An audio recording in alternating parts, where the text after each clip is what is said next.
इसके पश्चात हम कुछ आसनों का अभ्यास करेंगे बैठ करके, जो उच्च रक्तचाप की स्थिति में बहुत ही फायदा पहुंचाते हैं। सबसे पहले करेंगे हम गोमुख आसन। गोमुख आसन के लिए आप दोनों पैरों को सामने की ओर फैला लें और दोनों हाथों को शरीर के पास इस तरह से रखें, सीधे बैठें। यह दंड आसन की स्थिति है। आसन की स्थिति पूर्व स्थिति में सामान्य श्वास प्रश्वास का ध्यान रखें।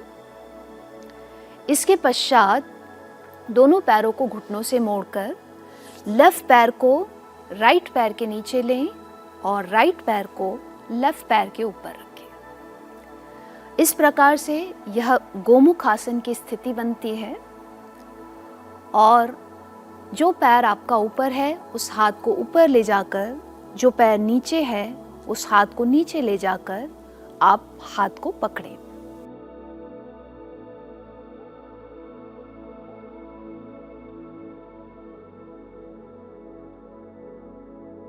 और इस स्थिति में थोड़ी देर बैठें और सामान्य श्वास प्रश्वास करें। इसके पश्चात धीरे से दोनों हाथों को पहले सहजता से नीचे ले आएं।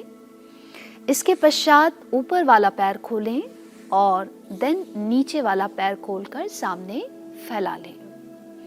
ध्यान रखें, इसी स्थिति को आप दोबारा दूसरी ओर से भी करेंगे।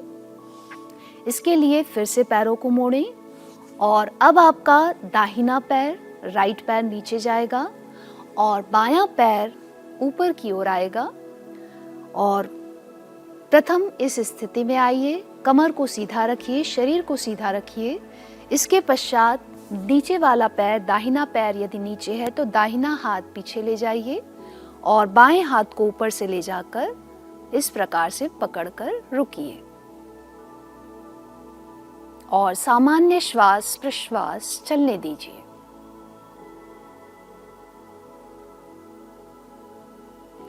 किसी भी स्थिति में श्वास को तेज नहीं होने देना है और सामान्य श्वास प्रश्वास मेंटेन करते हुए, बनाकर रखते हुए आपको आसन का अभ्यास करना है। धीरे से आसन की स्थिति से वापस आएंगे। आसन की स्थिति से वापस आने के पश्चात दोनों पैरों को इस तरह से फैला दें और पैरों को ढीला छोड़ दें और हाथों को पीछे रख लें। यह विश्राम की स्थिति है। विश्राम की स्थिति में लंबा गहरा श्वास प्रश्वास करें। उच्च रक्तचाप के पेशेंट्स विशेष रूप से ध्यान रखें कि आसन के दौरान आपको पूरे रिलैक्सेशन के साथ आसन करना है। लंबा गहरा श्वास प्रश्वास लगातार बनाए रखना है। श्वासों की गति को बढ़ने नहीं देना है। गोमुख आसन के बाद अब हम अगला आसन करेंगे, वक्रासन। वक्रासन मुख्य रूप से ट्विस्टिंग का आसन है। यह रक्त संचार के लिए भी बहुत अच्छा आसन है, उच्च रक्तचाप के लिए भी बहुत अच्छा आसन है और इसके अतिरिक्त दूसरे फायदे भी बहुत सारे हैं। तो वक्रासन के लिए आपको दोनों पैरों को मिलाना है। जिस प्रकार से हमने गोमुख आसन में प्रथम स्थिति ली थी, दोनों पैरों को मिला लिया था, दोनों हाथ साइड में और कमर और गर्दन सीधी। प्रथम इस स्थिति में आइए, दंडासन की स्थिति में। इसके पश्चात अपने दाहिने पैर को मोड़कर बाएं पैर के पास रखिए। आप देख सकते हैं मैंने किस प्रकार से पैर मोड़ा है। इस प्रकार से आप पैर मोड़िए।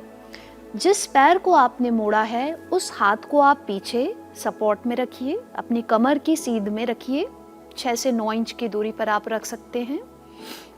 इसके पश्चात दूसरे हाथ को ऊपर से उठाइए, एल्बो से अपने नी को पुश करते हुए धीरे से हाथ से आप चाहें तो पैर का अंगूठा पकड़ लें।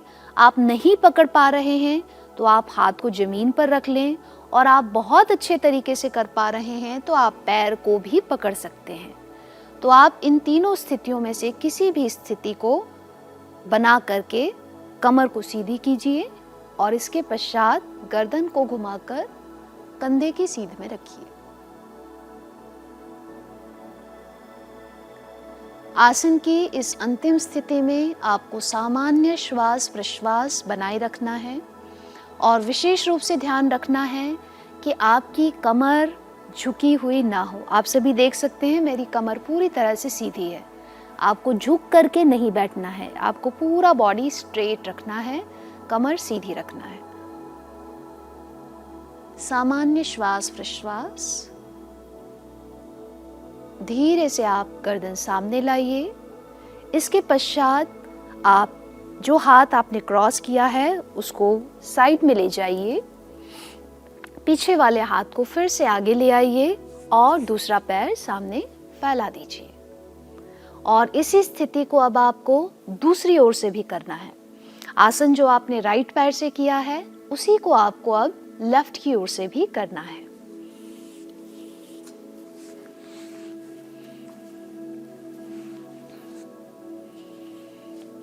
लेफ्ट की ओर से करने के लिए अब आप अपने लेफ्ट पैर को मोड़िए और राइट पैर के पास रखिए और लेफ्ट हैंड को पीछे पीठ की सीध में जमीन पर रखिए। इसके बाद दूसरे हाथ को आप उठाइए, अपनी एल्बो से घुटने को दबाते हुए शरीर को पूरा ट्विस्ट कीजिए। हाथ से पैर का अंगूठा पकड़ लीजिए या हाथ जमीन पे रखिए या घुटना पकड़ लीजिए, जो आपके लिए कंफर्टेबल हो। आप उस स्थिति को बनाकर धीरे से कमर सीधी रखते हुए शरीर को पूरा ट्विस्ट कीजिए और आसन की इस अंतिम स्थिति में सामान्य श्वास प्रश्वास के साथ कुछ देर रुकिए।